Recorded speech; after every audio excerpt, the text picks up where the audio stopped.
For dominant, we all know that like the shell, right? Like G7, you know, F7, like C7. You get the shell down low.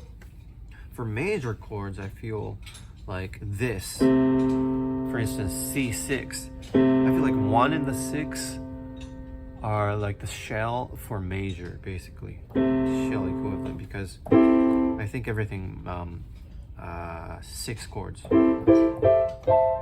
Right, so I got this from Barry Harris.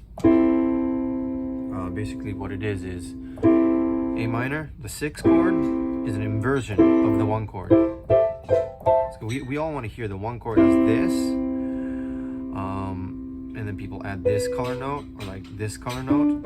But these are color notes. Like that's a color note. Like that's a color note. But if you play the 6th, it's part of the chord. It's a very boring sound.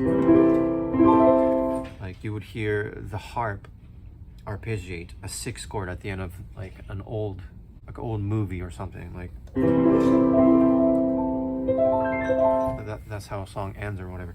But anyway, so the 6th chord is very boring. Has no color in it.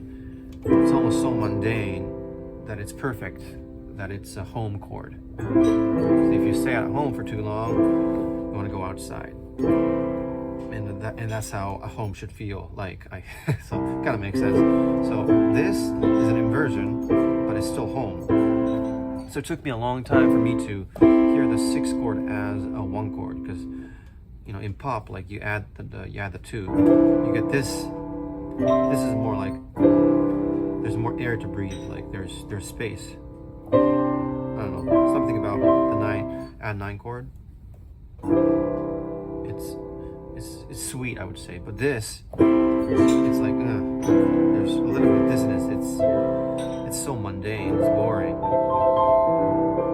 But it was so important for me to get that in my ears and hear this as a 1 chord. And now if I add a major 7, it really is a color note. Like this is a color note. You can add 9 and sharp 11, and these notes start to mean something, you know. And you can add even like this makes sense to me now. It's like sharp 15, right?